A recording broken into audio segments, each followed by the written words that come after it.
Hey, family, I just want to say thank you again for taking the time to listen to today's episode. If it wasn't for you guys, we would not be here. We bring every guest on to teach, to motivate, to inspire you. You are the reason that we are here. But the only way we are able to help more people is if you guys can like and subscribe to our channel, or even share a video to your friend. That'll mean the world to us and the team. So enjoy today's episode, and we'll see you soon. Well, we are back. Man, this guy I haven't seen in a long time. But I remember when we were talking, when we were, seeing each other frequently, we always had good conversations. Ladies and gentlemen, this is Ariel Polanco. And Ariel, can you just start us off with sharing who you are? Yeah, man. So, my name is again Ariel. I'm an immigrant from the Dominican Republic. I came here when I was 11, moved around a whole bunch of times, and became a Christian in August of 2011. Actually, in Salem, where we met. Mm. Um, man, everything from there, everything just kind of flows from there. But that's a good sum up of who I am. And then after that, I work for insurance industry. I work for State Farm. Been doing that for about 6 years now. And yeah, man, I'm a dad of a beautiful, sometimes annoying 6 year old, but everything good. Everything is so good with her. So yeah, that's me. And you said you were an immigrant from the Dominican Republic. Yes. How did your life or your childhood look like when you came over? To be honest, coming over was surprising. I didn't expect it. I mean, when you're an immigrant, your idea of what the United States looks like, America, it's shaped by the movies you've seen. Mm. In my mind, I grew up watching Home Alone in DR. I thought everybody had houses here. So when I came to the Bronx and they put me in this apartment complex, I'm like, where did you bring me? What is this? So it was a big reality check as to like, my world in the Dominican Republic, and then here it's a big adjustment, man. Like even just learning the language was like, you really feel like a complete outcast that you can be in a group and you don't know what's going on because you don't know the language. It's foreign to you. Like you just staying there, like just trying to pick up what's going on. You can bring this closer a little bit. Yeah. Or bring the mic closer, or you closer. I hear Up to you. you. Do you think we do a bad job of expressing who America is then to other countries? I think other countries do a bad job to show what America is. And there's a good reason for that. If you show the Dominican Republic their healthcare in the US, they're going to be like, whoa, there's something better than this. It will give people that are being oppressed more knowledge as to their oppression. So a lot of things that you have in the art, you don't really realize how bad it is or how bad you have it until someone shows you something great or something better. So I think the foreign third world countries, they kind of do a great job to kind of keep things very secluded in a way, because otherwise, why would you want to be there? But at the same time, on the opposite end, first world countries, they portray such a beautiful image of success and this grand life, a new beginning, a new home. And it's not really that. So I think it's both sides. There's something going on in both sides. One of the reasons why I brought you on is because when I was growing up, I was raised by a single mom. Mm. So it was me for 9 years with just my mom in the Bronx, in the projects. And then my sister came along when I was 9. And then my sister was a part of my life, our lives. And my mom raised both of us by herself. Oof. So my sister and myself were raised beautifully in a believing home. Believing, when I may say believing, I mean believing in God and Jesus Christ. And we were raised to go to school. Like I graduated my bachelor's, thank God. My sister's in college now, both healthy and both serving the Lord in our own churches. Mm. So I thank the Lord for that. To say that, if you look at my life now, you may think that my childhood was all smooth, and there were no challenges that came along with it. But being in a single parent home, there's multiple challenges that come from it. And as a man being raised by a woman only, there's already challenges there. There's, how does my mom teach me how to be a man? Yeah. And one thing that I was thinking about was like, who do I bring on next? Who do I bring on next? And usually I scroll through my social media because that's where I have a list of people that I know on Basically, social yeah. media. So I was scrolling through, and I came to your name. I'm like, why is he sticking out to me? Like, I know you don't do it. I didn't know about the male press yet. Yeah. And which we're going to get to later on. I was like, there's something deeper to this. And I started thinking about you, like, what do you do? And I was like, wow, like, you're a single dad. Yeah. Like, you are raising your 6-year-old Yeah. by yourself. Mm. And that is a topic that's not really touched upon. Extremely. And men raising children by themselves because they think the men are the ones leaving, Yeah, and women are staying, which to each their own. I think that is a high thing that men do leave and women do stay and raise the kids. But we don't talk about the opposites and when it's the opposite way around. So let's talk about this. August 22nd of 2017. Oof. What does that day mean to you? Oh man, you hitting hard. Okay, man, honestly, that day, it was really one of the best days of my life. Like I always knew since I was young I wanted to be a father. Always knew I wanted to have a girl first.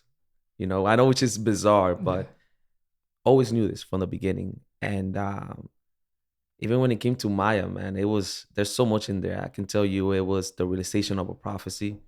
Like I remember one time I went to AutoZone to work on my car. Some random guy just comes out of nowhere, tells me, you need to stop worrying about money. Stop worrying about money. Stop worrying about this car. Before you have your second born, you're going to have this amount of money, these things. And then he says, and your firstborn is going to be a girl. And he was like, listen to me, your firstborn is going to be a girl, which God already had told me. But to hear a complete random stranger say that was completely different. So the whole time even during the pregnancy, man, I was thrilled, just hoping. Before we knew, I was like, that's a girl. Her name is Maya Esther. Like we had already planned the name, like maybe 3 months into us dating, and we had her 2 years into our marriage. So it was like we knew who she was gonna be. We knew her name. So when the day finally came that she was born, man, like it's funny for women, they carry the baby, and for them it's like they feel the baby move. They go through all these personal moments, even on their own. Us as men, we don't, we can touch the belly, but we don't really get to embrace like our baby, our child, until the first day we hold her. And man, I remember when Maya was born, it was just like, man, she cried. And when I tell you, like, I can understand why, like, the first cry of a child is worship. It's literally when you bring a child into the world, you got to understand, like, you bringing forth life. And so when Maya cried, man, it's like worship. And it brought me to tears. And I remember holding her, and it was the most single and most empowering experience I ever had. When I held Maya, I knew without a shadow of a doubt that I had the strength to take care of this little girl. There was like a switch that flipped in me, that it was just like, whatever I need to do, whatever I had to be, whatever I have to learn, I'll do it just for this child. And it was a strength and a mindset I never had before. And I'm like, I read books before parenting, I read all these things, but there was such a faith in my ability to father that was born the second I held her, that I couldn't let it go. And I was just like on everything. They were like the pamper. I'm like, I want to change the first pamper. And they were like, oh, give her a bag because they have to take. I'm like, I want to do that too. And they were like, okay, this person really wants to be hands on. I wanted to have every first. I wanted to, like, I didn't care about the learning process. I just wanted to be the one. And man, it empowered me through everything. It's truly like an amazing experience when you have your firstborn. This is very funny how I brought this up and you went this direction with the answer of the question. I'm expecting in July, my wife and myself. And what is one piece of advice you would give me or anyone who is expecting their first soon that they should be prepared for?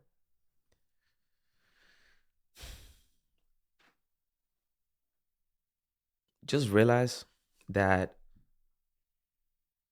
as inadequate as you might feel, there is no one more capable of loving your kid than yourself.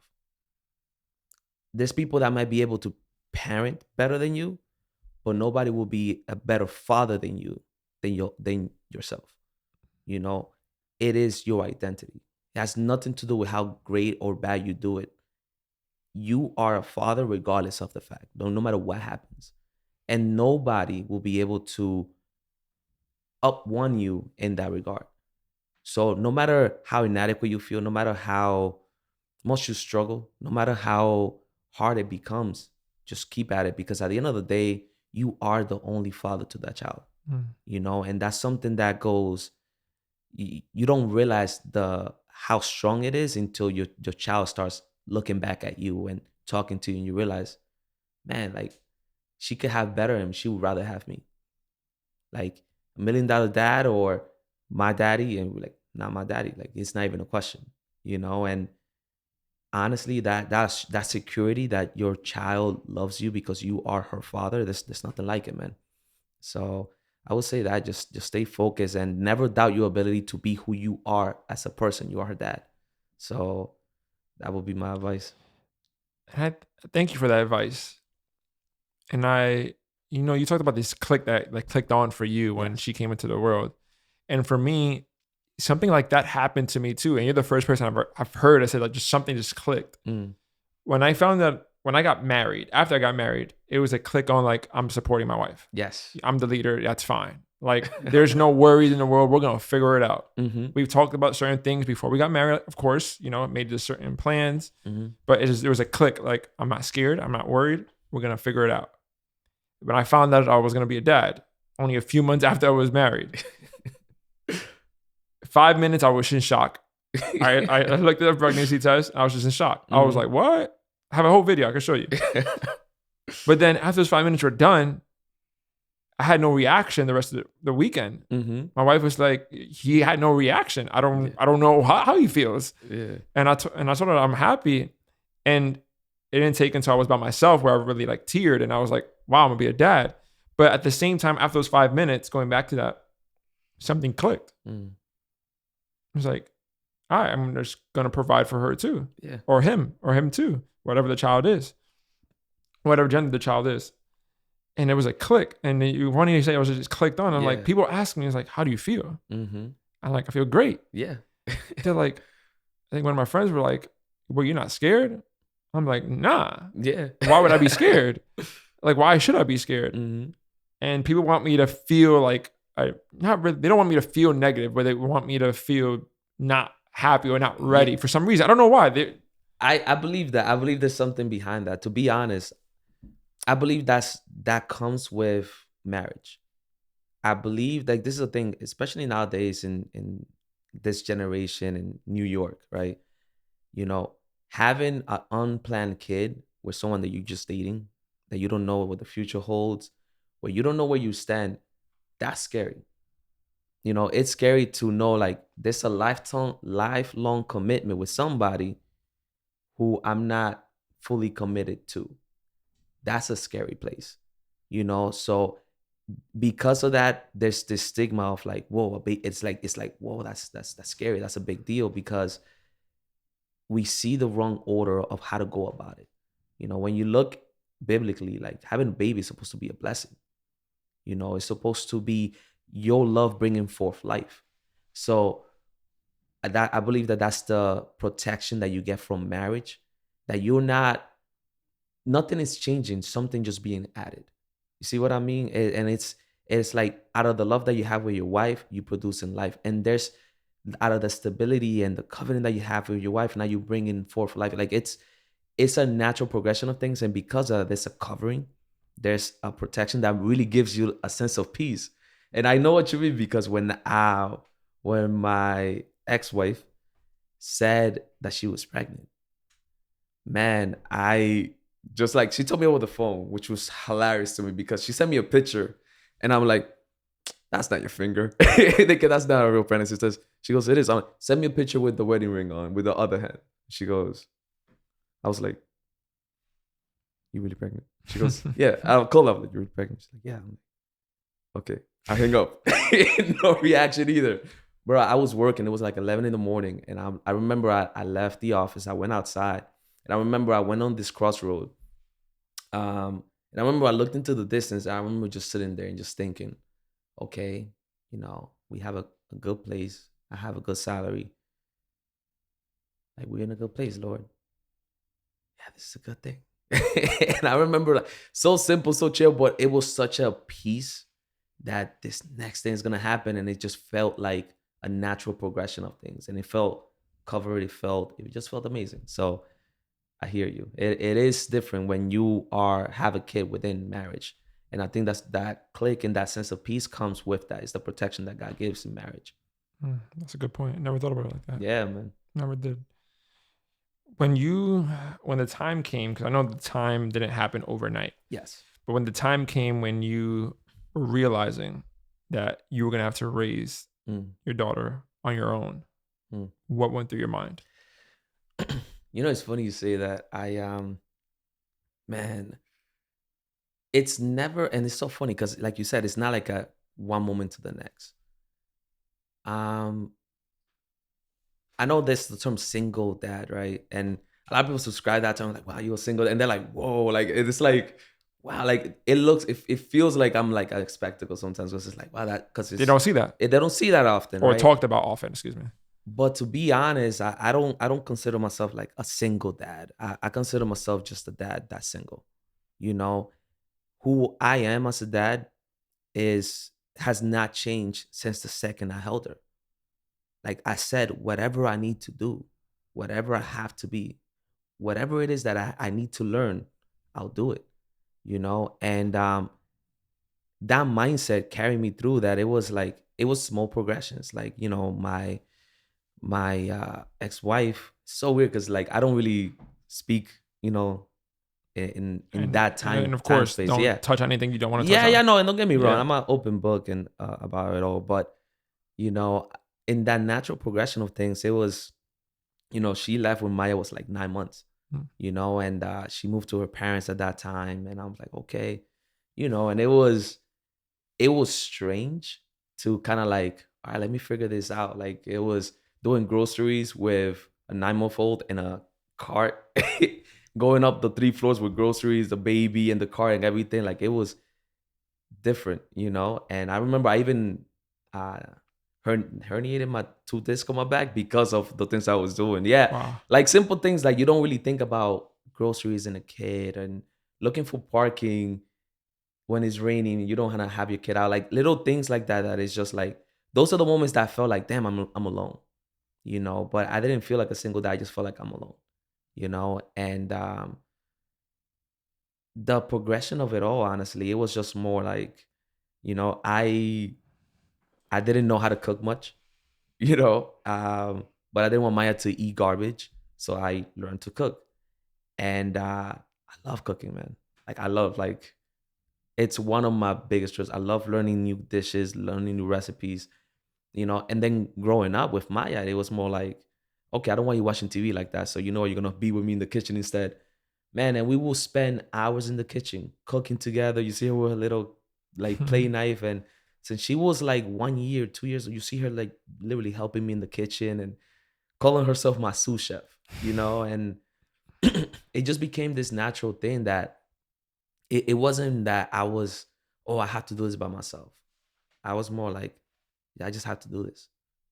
Like I remember the day that I kind of exposed what was happening in my life.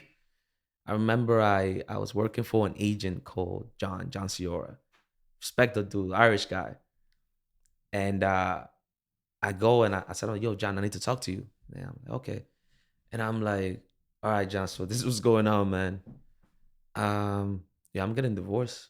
And I'm retaining all rights to my baby girl. And the fact is, I like working for you, but I can't do this and pay for childcare and all these other things. So I either need you to give me a raise or I'm gonna have to give you my 2 weeks notice. And it was like straight facts. Like, this is just what it is, man. Yo, and he was so gracious. He was just like, gave me a raise. With that raise, I was able to put my in a childcare. And then I would literally go to work, pick up Maya, and then we would go home. We would cook. We would spend the whole afternoon together, and that was our routine, like Monday to Friday, And it was just what you had to do. I never thought about it as, oh, I'm a single dad now. For me, it was just like I need to make sure my baby's okay, and I found a way. Yeah, no one's gonna come save you. Nah, man, that's. Let me tell you something. That's I'm sure like us as men, we don't really get that much help. When I first became a single dad, women have like programs like WIC and a whole bunch of other programs. I realized we have none. What? Really? There's no help for single men out there. Really? At all. And it's like there's nobody to like teach you the ropes, and there's no help out there. And I was surprised because, I pay taxes and I made a good amount of money, but not like enough to be like, I'm good. And didn't qualify for no program. As a single dad, I didn't qualify for no help. Like it was just like, figure it out. In my head, I'm like, what is this system? And then the more I started like just researching, trying to find ways that was just like, yo, there's really no help. You just have to figure it out. And, I've met other single dads and they're just like, yeah, man, like there's really no help for single dads out there whatsoever. It's just push it through, keep it moving and figure it out. Wow, I really can't. It really blows my mind. Like, there's really just no help. There's no help, man, to support single dads. It's funny when you're looking through the system, like, because again, I mean, it's when the only help that you have is if you make like low income, right? Which I didn't, but as far as actual help, whether it be someone that can help you like figure out healthcare or childcare, or nah, man. So the biggest help I had was Google. That's it. It's our best friend. That was the best, man. I remember when I had to learn to like tie Maya's hair, right? Because again, I'm one of four brothers. Yeah. Girl stuff wasn't on your never knew at what all, to do. man. Yo, I remember it used to take me like I had to look it up on YouTube. Yeah. Like had to do a ponytail. The simplest thing I know, but 10 minutes just to do a ponytail. And then after a while, it was like learning how to braid hair, and then learning different styles. And I'm just like, people like, it's crazy because then after a while, I mean, I've been doing this for years now. Yeah. So people see Maya's hair and they're like, wow, who did your hair? And then she's just, Daddy. I'm like, yeah, I did that. Like, you know what I mean? And those moments are like just the best because it's just like, it's unexpected, and it's things that it really took a lot of time to figure out, and, being a dad to a girl, man, it's challenging sometimes, like in the best way possible, but she really will make me think like, man, what are you gonna do here, and it's like a joy, and at the same time it's a heartbreak. Like it's different, man. Like I don't know what it's like to raise a boy, but when I tell you that little girl she's attached to me, man. Like literally, we were at church earlier today, and then the preacher was saying some things that kind of made me go to the altar, and I would just focus on the altar and everything. And then I go back and sit down, and somebody meets me after service. It's like, when you went up there, your daughter went right next to you, like glue, man. Like what I do, she does, and she's like a soldier just like me, and she just wherever daddy goes, I go, and she knows she's safe, and that type of companionship, it's crazy. She gets mad at me, man. She gets literally mad at me. Like we were at Home Depot. And she goes, I'm like, she likes some lights. I was like, oh, you can get it, put it in your room. And when you move, you can even have it in your living room. Stop saying that I'm going to move and leave you. It gets me upset that you think I'm going to be with you for, and like, for her, it's like, you and me are forever, daddy. Yeah. Like, there's no taking this away. And if you tell her otherwise, she gets upset. Yeah. It was funny because she's like, yeah, you can have my dad more than 30 minutes. Yeah. I was like, you're giving me permission? Yeah. She's like, yes. Yeah. I was like, okay. You'd be surprised, Thank man. you. I'm telling you. So you're doing a great job, man. I just want to say that. It, man. A man to another man, you're doing a great job because I just met her for only 2 minutes and I was blown away. I was like, you're 6? No way. Gabriel, you know how to do a ponytail? He don't know how to do a ponytail. I was like, now you know how to come to this guy. That's what got me. That's what got me. Oh man, but yeah, man, you're doing a great job, bro. I want to talk a little bit about something you started. Yes. Called the Mill Press. Yes. What is it? Man, the Mill Press is a platform where we get to actually talk about real issues or what's going on right now in the world, and just shed light on what does the Bible say about this? What's the truth of this movement, of this belief, of this religion? And we just challenge the worldview. Like whatever it is that you believe, bring it to the table. Let's see Mhm. if it's something that's real. If it's something that has value. The whole concept of a mill and a mill press is that you are squeezing something to get the substance out. You know, and that's what I wanted to do, man. I for some time, I'll be honest with you, I converted to Christianity from being an atheist back in 2011. And God has always had such a personal touch in my life that has been surprisingly very personal compared to other people. I didn't know it. I just felt like God just deals with people all the way. And then when I would tell people my experiences, they were like, "What? But he you saw that and he talked," and I'm like, "Yeah, don't you hear his voice?" And I'm like, and they look at me like, "No, man, that doesn't happen often." I'm like, "Huh." And I didn't know that. For me, I was just walking with the Lord, right? And man, in all my progressions, I left Salem to go into Bible Institute in Living Word. And I was doing Bible Institute for a few years, learning all these things. That was amazing. And through it all, I met my wife Malia, and we got married and went through all these things. And kid you not, when we got divorced, it was, you asked me like, oh, how was, like, I know it was a progression. I never thought I was gonna be a single dad. You never go in those things thinking like that. So even when we got divorced, it was more like, nah, no, bro, I'm gonna just keep waiting here because like I don't believe in these things, you know? And once it was actually finalized and I saw how things were playing out, it was like, whoa. And I remember, man, like I think one of the most heartbreaking moments I ever had that really, to your question, actually, now that you said it, actually reminded me a time that I actually felt like, damn, I'm a single dad. Damn, man, I didn't even thought about that. But there was this one moment when I kind of realized like the divorce is over, like the marriage is over, like she's gonna go live her life and do her own thing. I'm like, okay. And I remember like it was like maybe 8, 9 at night, and I was just hurt, bro. I was a mess, and I'm holding Maya. She's knocked out, like knocked out in the stroller, and I just remember I need to be in my father's house. I just need to go to dad. Like and I couldn't travel all the way down to like my church. I just looked around any church that was open like on Google Maps. And there was one like down the block. And I remember I just went in there and it happened to be a prayer service.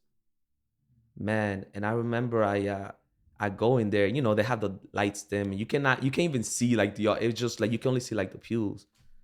And I remember I sit there, I have Maya next to me in the stroller and she's sleeping and I'm like sitting on the back chair, Maya sleeping. I'm just rocking it like this, bro. Just tears just down my face because I don't Mm, know what to do. And I'm telling God, like, I don't know what to do here. mm, Like, I don't know what to do. And I remember he showed me, he deals with me a lot with visions. And he showed me a robe at my feet. And when he gives me a vision, it comes with his own interpretation. And I can hear him say, yo, although the sin is as red as scarlet, I can make it white as snow. Man, and I'll be honest with you, I would have loved to be able to tell you, like, and I believed it. And I was like, yes, Lord. Nah, man. I remember it was the first time I heard his voice so clearly.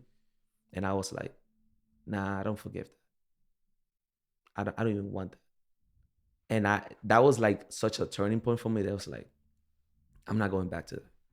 And it's the first time I ever did that to my dad. I never told him no that clearly. And when I did, it just it broke me, man. It broke me and it led me down a path that I was just like, I'm gonna just be dad and I'm gonna just focus. And that was my focus, just being a dad. It honestly got to a point that Maya became my God, making sure I did everything I could to make sure she was good. That was my God. And it took some time to like move out of there to really just be devoted to God and then my daughter.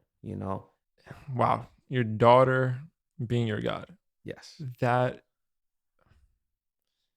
I wonder how many parents actually make their child bigger than God himself. And it's it's something that you being able to say Mm. keeps me in check, like moving forward. That I tell my wife all the time, and I talk to the baby. I don't even know if it hears anything that I'm saying, but I talk to the baby and say, you know, it's my wife, it's your mom over you every single day. Don't ever forget it. Like, I'm going to choose your mom over you every day. Laying down the laws. I ain't the loss. And then That's I'm good. like, am I choosing God over my child too? Mm. Like, no matter what God says, am I going to choose God over my child? Mm. Because once a child comes into the picture, like once you physically see it, you hold it, it's a different story than what you see now, you know? And I want to keep talking about the meal press, but we're kind of like short on time. Yeah. But there is one question. Go. There is one question I always ask people at the end of my podcast. Go for it. If you had one phone call to the entire world and they pick up, what is the one thing that you say on your end? One phone call to the whole world. They're all picking up.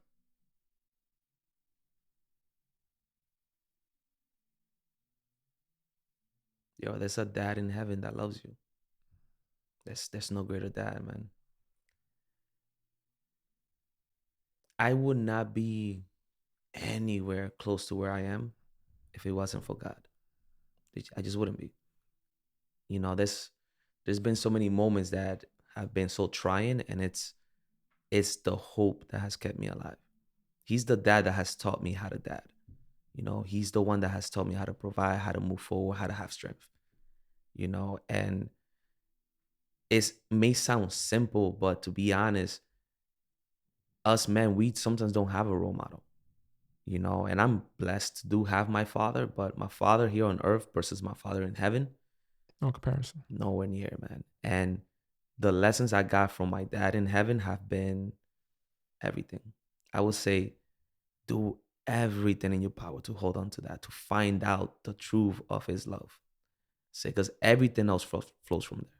You know, you'll be surprised how your finances, your family, your relationships, your self-esteem, your ideologies, your rest, all of these things just automatically take a dive to just an amazing experience with God, you know? So just search out your dad, you know? I would say that. Well, I did. Thank you so much, man. Yeah. Man, I know we haven't spoken in a long time, but I knew this episode was going to be great because of what you were going to be sharing, what you went through. And like I want to say and repeat it again, you're doing a great job. And I know the Lord is looking down on you and saying, good job, my faithful servant. Amen. And I love you, man. Even though we haven't seen each other in a while, there is love there. Appreciate All right, you, man. bro. Thank you so much, Adiel. And we might need a part 2 soon, so keep your phone. Yeah, man, I got you. Yeah, this was honestly, I'm honored to the fact that you invited me here. It's something that I believe is part of so many things promised to me. So I'm glad to be a part of it. Amen, bro. Thank you so much, Adiel. I appreciate it. Peace out, guys.